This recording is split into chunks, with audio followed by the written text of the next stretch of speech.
BMKG meminta komitmen penuh pemerintah daerah dalam mitigasi perubahan iklim. Peran Pemda dinilai amat penting karena laju pembangunan di daerah sangat masif. Pemerintah daerah harus mempersiapkan kemungkinan terburuk dari bencana alam serta dampak perubahan iklim, seperti badai tropis, banjir bandang, longsor, angin kencang, dan kekeringan. Bencana ini diprediksi akan lebih sering terjadi dengan intensitas yang lebih kuat. Presiden juga mengimbau BMKG untuk meningkatkan inovasi perkembangan teknologi terbaru untuk observasi, prediksi, dan peringatan dini lebih cepat dan akurat. Layanan BMKG harus disertai dengan inovasi-inovasi yang mengikuti perkembangan teknologi terbaru. Tingkatkan adaptasi teknologi untuk observasi, analisis, prediksi, dan peringatan dini secara lebih cepat dan akurat, agar kita lebih mampu meminimalkan risiko yang harus kita hadapi. Yang kedua, peringatan BMKG harus bisa dan harus digunakan sebagai rujukan dalam pengambilan keputusan pemerintah di berbagai sektor. Informasi dari BMKG seperti kekeringan, cuaca ekstrim, gempa, dan kualitas udara harus menjadi perhatian dan acuan bagi berbagai sektor dalam merancang kebijakan dan pembangunan. Sekali lagi, kebijakan nasional dan daerah harus betul-betul sensitif dan antisipatif terhadap kerawanan bencana. Karena itu, saya meminta agar sinergi dan kolaborasi antara BMKG dengan kementerian dan lembaga serta pemerintah daerah harus terus diperkuat. BMKG harus mampu memberikan layanan informasi yang akurat yang dapat diperoleh dengan cepat dan mudah. Mitigasi dan adaptasi terhadap perubahan iklim sudah mendesak guna mencegah resiko kerugian yang lebih besar. BMKG mengingatkan upaya mengatasi persoalan perubahan iklim adalah tugas yang cukup menantang karena ini membutuhkan komitmen gotong royong dan konektivitas yang kuat dari level pusat hingga daerah dengan usaha-usaha yang komprehensif dan nyata.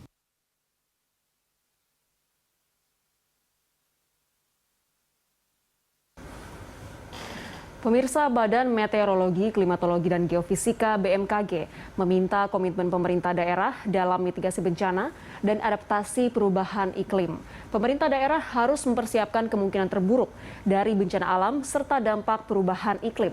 Untuk membahasnya sudah terhubung melalui telekonferensi Kepala Badan Meteorologi, Klimatologi, dan Geofisika Ibu Dwi Korita Karnawati dan juga Pelaksana Tugas Kepala Pusat Data dan Informasi Kebencanaan Bapak Abdul Muhari. Kita sapa dulu kedua narasumber kita. Selamat siang Bu Rita dan Pak Abdul. Selamat siang Mbak Anggita. Ya, terima kasih sudah bersama kami. Kita masih akan mencoba menghubungi Ibu Rita. Mungkin ada gangguan jaringan sehingga tiba-tiba terputus. Saya mau ke Pak Abdul. Pak Abdul, ini dorongan bagi atau dari pemerintah pusat terhadap pemerintah daerah dan juga pihak yang terkait untuk semakin meningkatkan kapasitas untuk penanggulangan bencana atau mitigasi ini semakin berdatangan. Seperti apa BNPB melihatnya, Pak? Ya, kita ketahui bahwa penanggulangan bencana itu dalam beberapa kali pesannya Bapak Presiden menyampaikan bahwa penanggulangan bencana ini adalah urusan bersama antara pemerintah daerah, dan komponen masyarakat, termasuk di dalamnya organisasi masyarakat, lembaga usaha, dan lain-lain. Jadi hal yang terpenting yang harus kita pahami di sini adalah upaya penanggulangan bencana ini adalah kerja kolektif kita semua yang tentu saja pemerintah dari sisi regulasi, sarana, prasarana, dan komponen dukungan, kemudian pemerintah sebagai ujung tombak nantinya yang akan pertama untuk menangani jika terjadi bencana di daerah, dan termasuk juga masyarakat di sini tidak bisa kita jadikan hanya sebagai objek tetapi juga subjek dari penanganan bencana itu sendiri. Baik, ini artinya merupakan PR bersama untuk kita ya Pak Abdul. Kita coba untuk hubungi Bu Rita lagi. Bu Rita. Ya, Assalamualaikum Mbak Anggita, bisa mendengar saya? Baik, suaranya sudah terhubung kembali ya Bu. Bu, kalau kita mau merespon arahan dari Presiden Joko Widodo yang meminta untuk semua pihak terlibat dalam mitigasi bencana, ini seperti apa tanggapan dari BMKG, Bu Rita? Jadi tepat sekali apa yang disampaikan Bapak Presiden, tidak mungkin hanya satu lembaga yang menangani. Namun khusus untuk mitigasi bencana memang dirijennya, koordinatornya adalah Badan Nasional Penanggulangan Bencana. Nah, peran BMKG adalah di bagian hulu, melakukan observasi, deteksi dini, analisis, processing, agar pelaksanaan pencegahan ataupun mitigasi, bahkan peringatan dini dapat dilakukan secara cepat, tepat, dan akurat. Jadi peran kami adalah dari sisi teknologinya, sisi teknis, sisi struktural. Kemudian dari informasi BMKG ini seketika masuk ke BNPB dan oleh BNPB seketika disebarluaskan ke seluruh sektor, ke masyarakat, terutama untuk pencegahan dan mitigasi tanah. Untuk adaptasi perubahan iklim atau mitigasi, BMKG sudah bekerja sama dengan NOAA dan NASA kurang lebih dari 10 tahun yang lalu. Kami tingkatkan teknologi untuk observasi dan processing, sehingga kami dapat memonitor bagaimana laju peningkatan emisi gas rumah kaca, serta bagaimana dampaknya terhadap perubahan suhu udara dan potensi bencana hidrometeorologi. Hasil dari itu adalah menyebarluaskan informasi prediksi peringatan dini untuk mencegah terjadinya korban. Misalnya peringatan dini La Nina, El Nino, dan juga peringatan dini badai tropis. Semacam itu yang ditindaklanjuti oleh BNPB ataupun pemerintah daerah. Kalau BNPB adalah koordinatornya, aktor pelakunya adalah pemerintah daerah dan masyarakat, tentunya bersama-sama BMKG yang ada di daerah.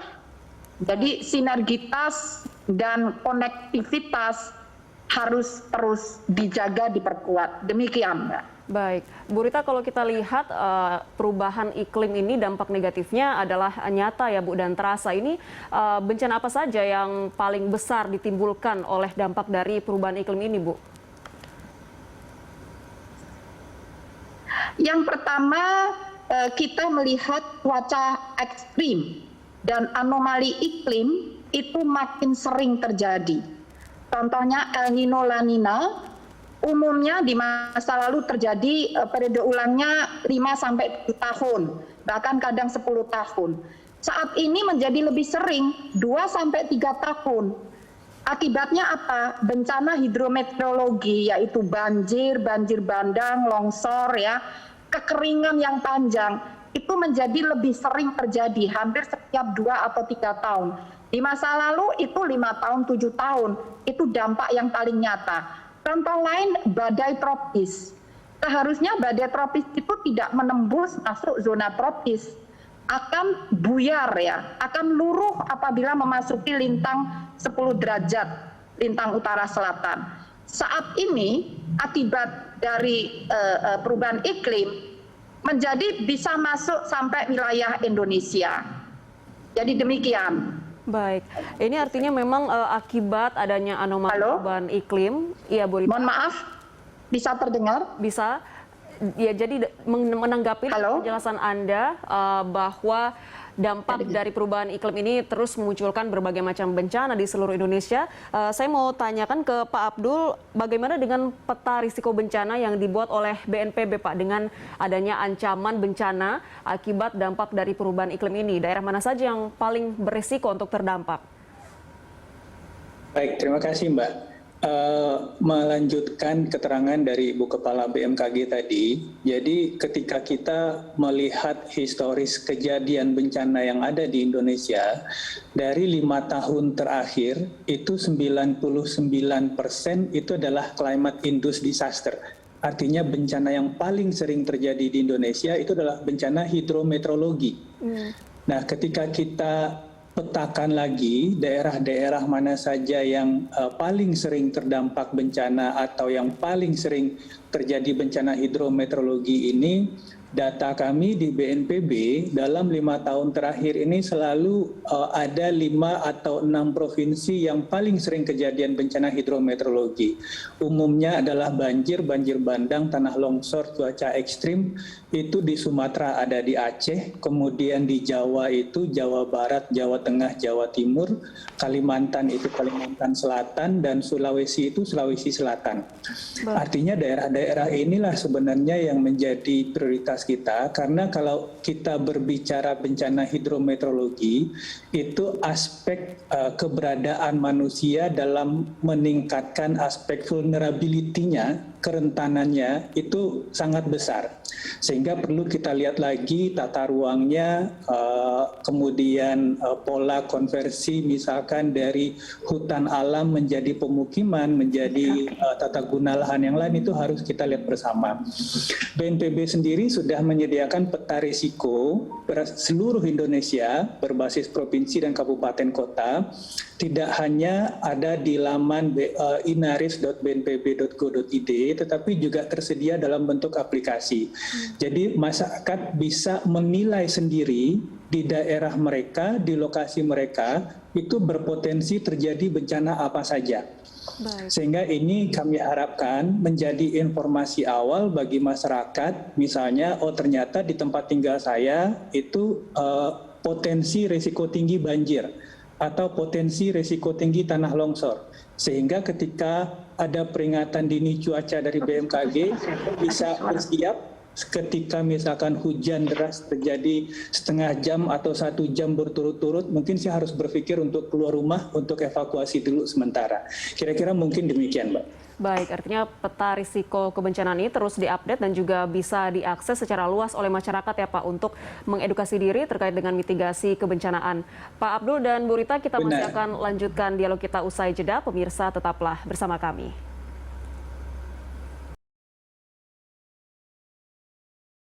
Tadi Pak Abdul sudah sempat menjelaskan beberapa provinsi di Indonesia yang paling sering atau beresiko untuk terdampak bencana akibat pengaruh perubahan iklim seperti banjir bandang, tanah longsor yang juga diakibatkan oleh penyempitan lahan hijau atau hutan. Saya mau tanya ke Bu Rita. Bu Rita, ini kalau dari pandangan BMKG sendiri, daerah mana yang harus menggencarkan penghijauan, pengendalian tata ruang dan juga pencegahan masif karhutla untuk mencegah terjadinya bencana akibat dampak perubahan lingkungan? Sebetulnya secara umum, karena wilayah Indonesia ini kepulauan, ya, dan topografinya bergunung-gunung, dan juga dipengaruhi oleh 2 samudra Pasifik dan Samudra Hindia serta 2 benua, dampaknya hampir merata di seluruh wilayah kepulauan Indonesia. Jadi semestinya upaya untuk memitigasi dan beradaptasi terhadap perubahan iklim ini dilakukan di seluruh wilayah, terutama untuk penghijauan. Karena konsep mitigasi itu adalah mengurangi emisi gas rumah kaca, terutama CO2. Nah, ini caranya bagaimana? Yaitu antara lain mengurangi pemanfaatan energi fosil, lebih menggencarkan energi baru dan terbarukan, misalnya energi surya, energi bayu, energi geotermal, ya. Dan BMKG mendukung, selalu menyiapkan data peta sebaran energi surya dalam kilowatt jam per meter persegi di seluruh wilayah Indonesia, dan juga sebaran energi bayu. Artinya pemerintah daerah itu perlu disupport dengan data dan informasi.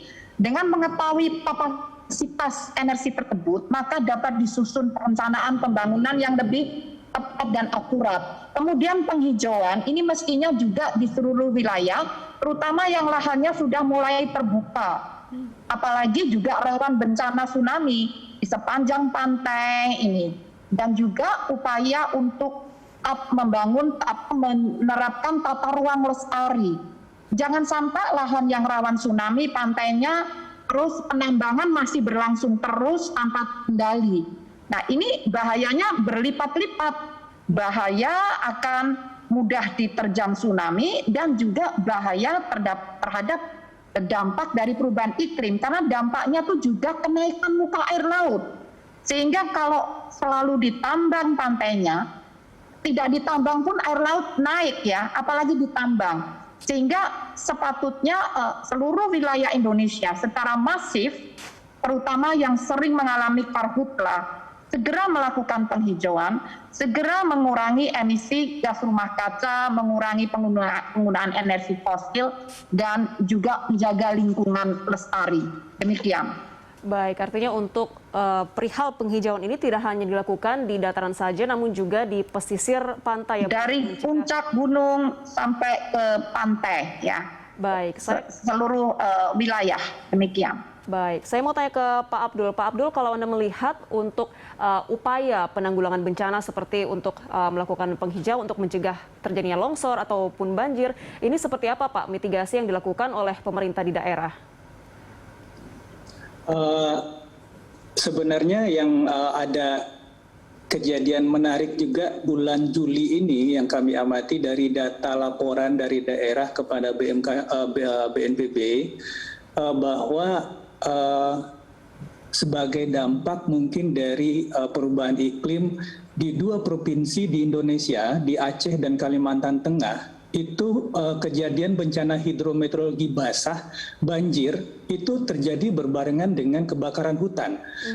Ini adalah fenomena yang kami amati di BNPB dari laporan kejadian yang real, bahwa di bulan Juli itu pesisir barat Aceh itu daerah tengah ke barat Aceh itu banjir, sedangkan daerah timurnya itu karhutla.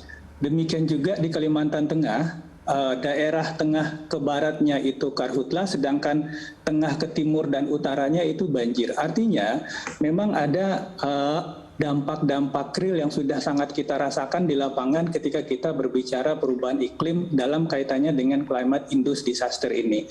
Nah, tentu saja dalam aspek mitigasinya tadi Bu Kepala BMKG sudah menyampaikan bahwa kita harus mengurangi sebenarnya karbon ke udara kita. Kontekstualnya dalam mitigasi bencana tentu saja kita harus mengurangi potensi terjadinya kebakaran hutan.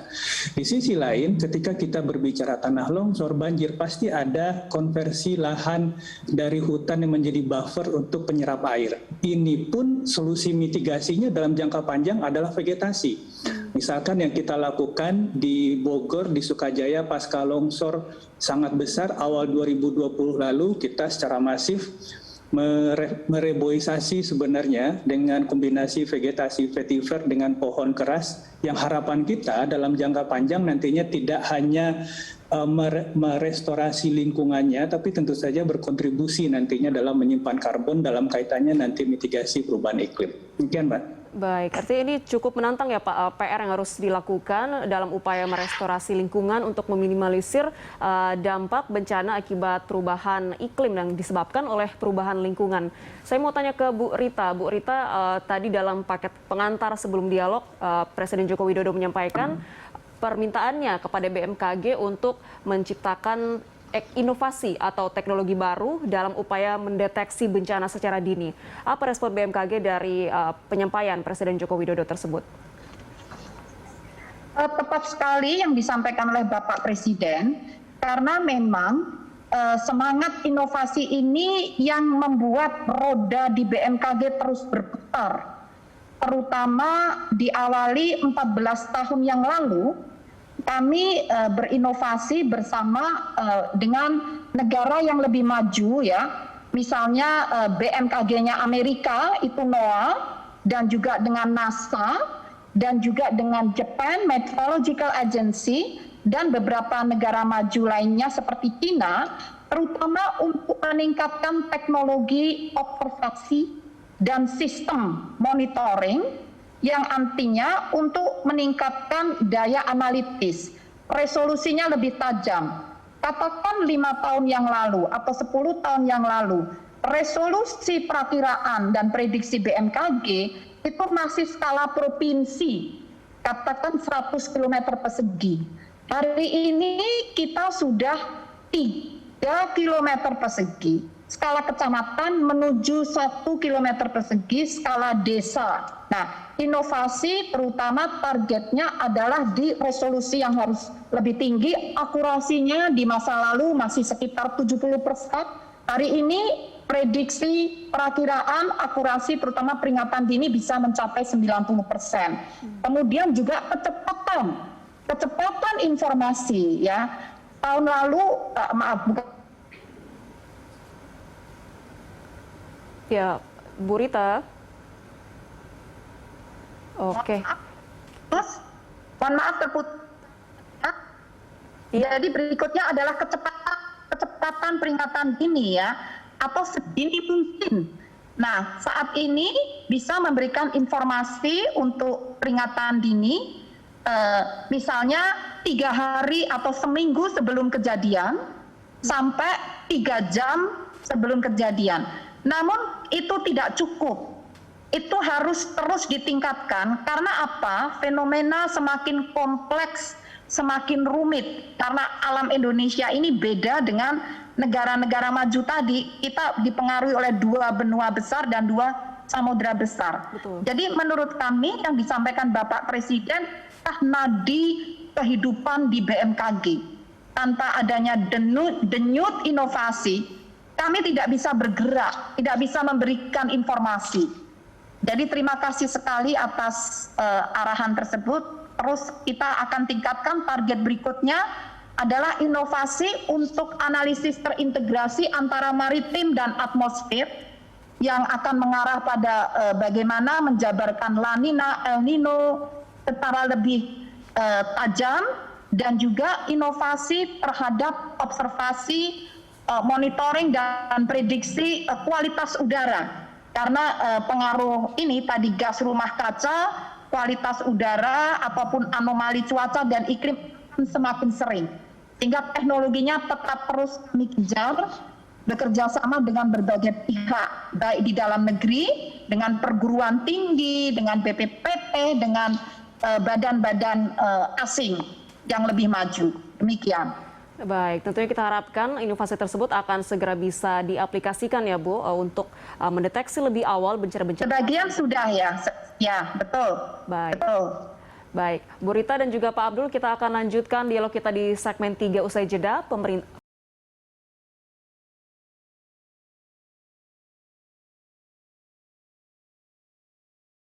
Di segmen terakhir dialog, saya persilakan masing-masing untuk menyampaikan closing statement terkait dengan himbauan untuk masyarakat dan juga pemerintah daerah terkait dengan koordinasi untuk mitigasi bencana. Silakan Ibu Rita terlebih dahulu. Mohon maaf saya tidak mendengar yang Mbak tanyakan, mohon maaf agak terganggu sinyal. Tentang pemerintah daerah bagaimana? Ya, bisa dari Bu Rita untuk menyampaikan pesan kepada masyarakat dan juga untuk meningkatkan koordinasi antara masyarakat dan juga pemerintah daerah dan instansi terkait penanggulangan bencana dan juga mitigasi bencana.